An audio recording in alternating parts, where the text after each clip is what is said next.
பதக்கம் பெற மறுத்த டிஆர்பி ராஜா மகன் சூர்யா. கண்டித்த தமிழிசை, எதிராக நின்ற அண்ணாமலை. தனது கையால் பதக்கம் வாங்க தொழில்துறை அமைச்சர் டிஆர்பி ராஜாவின் மகன் சூரிய ராஜா பாலு மறுத்ததற்கு தமிழக பாஜக முன்னாள் தலைவர் அண்ணாமலை என்ன கூறினார் என்பதை பாருங்கள். வெற்றி பெற்றவர்களுக்கு அண்ணாமலை பதக்கம் அணிவிக்க முயன்றபோது கழுத்தில் அணிவிக்க விடாமல் சூரிய ராஜா பாலு அதை கையில் பெற்றுக்கொண்டார். புதுக்கோட்டை மாவட்டம் கீரனூர் அருகே ஆவராங்குப்பட்டியில் 51வது மாநில அளவிலான துப்பாக்கிச் சுடுதல் போட்டி நடந்து வருகிறது. இது கடந்த 23ஆம் தேதி தொடங்கியது. இந்த போட்டியை புதுக்கோட்டை ஸ்போர்ட்ஸ் கிளப் மற்றும் தமிழ்நாடு துப்பாக்கிச் சுடும் சங்கம் ஆகியவை இணைந்து நடத்துகின்றன. இந்த போட்டியில் 250 வீரர் வீராங்கனைகள் கலந்து கொண்டனர். இதில் கடந்த 2 வாரங்களில் நடந்து முடிந்த டபுள் டிராப், ஸ்கீட் ஆகிய பிரிவுகளின் போட்டியில் வெற்றி பெற்றவர்களுக்கு பதக்கங்கள் வழங்கப்பட்டன. இந்த நிகழ்ச்சியில் சிறப்பு விருந்தினராக பங்கேற்ற தமிழக முன்னாள் பாஜக தலைவர் அண்ணாமலை வெற்றி பெற்றவர்களுக்கு பதக்கங்களையும் சான்றிதழ்களையும் வழங்கினார். போட்டிகளில் வென்று முதல் 3 இடங்களை பிடித்தவர்களுக்கு தங்கம், வெள்ளி, வெண்கல பதக்கங்களை அண்ணாமலை வழங்கினார். ஒவ்வொருவருக்கும் பதக்கங்களை கழுத்தில் அணிவித்து வந்தார். அப்போது அந்த வெற்றியாளர்களில் தமிழக தொழில்துறை அமைச்சர் டிஆர்பி ராஜாவின் மகன் சூரிய ராஜா பாலுவும் இருந்தார்.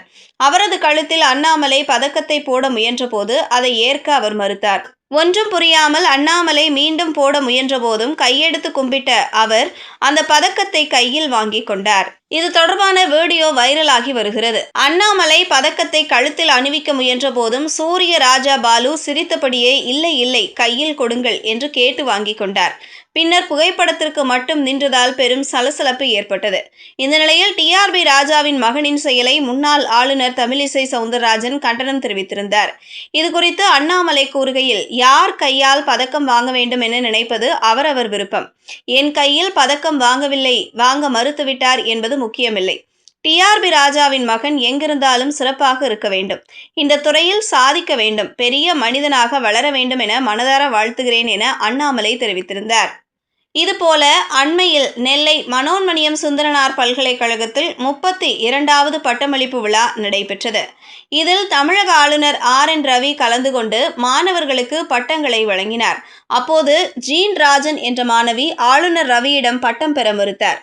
துணைவேந்தர் சந்திரசேகரிடம் தனது பட்டத்தை பெற்றுக்கொண்டார். விசாரணையில் ஜீன் ராஜனின் கணவர் திமுக நிர்வாகி என தெரிய வந்திருக்கிறது. செய்திகளை உடனுக்குடனும் துல்லியமாகவும் தெரிந்து கொள்ள News 10 தமிழ் சேனலை பின்தொடருங்கள்.